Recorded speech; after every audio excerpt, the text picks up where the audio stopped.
वज़ीर आला पंजाब के फरमान के बाद फैसलाबाद में रोटी 15 रुपए में फरोख्त की जा रही है, जिससे कम आमदन वाले अफराद खुश दिखाई देते हैं। शहरियों का कहना है कि हुकूमत को मजीद ऐसे इक़दाम करने चाहिए। मजीद जानते हैं ब्यूरो हेड गुलाम दस्तगीर से।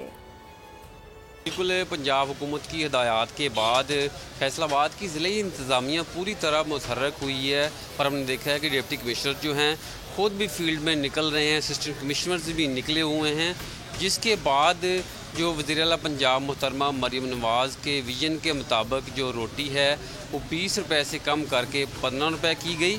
अब उस रेट्स पे रोटी की फ़रोख्त जो है वो शुरू हो गई है। मेरे साथ एक शहरी मौजूद भी हैं जो होटल पे यहाँ पे खाना खाने आए हुए हैं, उनसे बात करते हैं। ये बताइएगा, मरीम नवाज़ शरीफ साहिबा ने ये फ़ैसला किया है कि सस्ती रोटी दें, उसका आपको फ़ायदा मिला है, इसको खराज तहसीन पेश करते हैं? हाँ बिल्कुल करते हैं। गुड, आप अच्छा काम कर रहे हैं और ऐसे ही अल्लाह पाक उनको बुरी नज़र से बचाए, वो आगे भी ऐसे ही काम करें।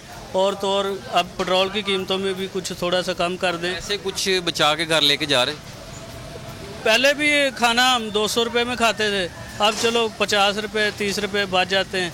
अभी 150 रुपये में खाना खाया किराया बच जाता है। बिल्कुल, मज़दूरों का कहना है कि अब उनका किराया बच जाता है, उनकी माना जो अब बचत होगी तो वो जो अखराजात बचेंगे वो दीगर जो उनकी ज़रूरियात है उसमें पूरा कर लेंगे। तो उस मजमूई तौर पर कहा जा रहा है कि रेट्स कम होने से शहरियों को रिलीफ मिला है और उनकी जो बचत का सिलसिला है वो अब शुरू हो गया है। जी, दूसरी जानिब बलूचिस्तान भर में आटे की कीमत में कमी होने के बावजूद तंदूर मालकान रोटी सस्ती नहीं फरोख्त कर रहे हैं। इस बारे में मजीद जानते हैं कोयटा से हमारी नुमाइंदा सिद्रा आरिफ से। जी सिद्रा, बताइएगा क्या वजूहात सामने आ रही हैं? पूरे पाकिस्तान की तरह बलूचिस्तान में भी जो 10 किलो आटा है वो 300 रुपये सस्ता हो चुका है।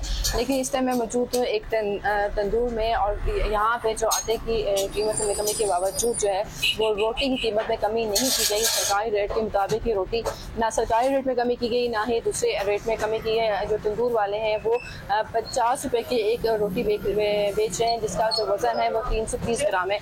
तो मेरे साथ एक तंदूर ओनर मौजूद है, इनसे जानते हैं कि रोटी की कीमत कम क्यों नहीं की गई जबकि आटे की कीमत में कमी आई है। तो बताइएगा, आटा 10 किलो जो है वो सस्ता हुआ है 300 रुपये, लेकिन आम आवाम जो है वो सस्ती रोटी से क्यों महरूम है? आपके साथ क्या मसाइल है कि आप रोटी जो है सस्ती नहीं बेच पा रहे? मैम, जैसा कि आप जानती है, आप लोग सिर्फ आटे की बात कर रहे हो। यहाँ पे हम लोग बहुत सी चीज़ें यूज़ करते हैं। आटा सिर्फ सस्ता हुआ है, गैस महंगा हुआ है या नहीं हुआ? और बाकी चीज़ें में गैस बिजली महंगी हुई है ना। गैस तो हमारे इलाके में बिल्कुल है ही नहीं। पंजाब से हमारे लिए आटा आ रहा है, वो बिल्कुल सस्ता नहीं हुआ है। तंदूर वाले कहते हैं कि आटा बेशक सस्ता हो गया है, लेकिन हर आटा की जो कीमत है वो मुख्तलिफ है।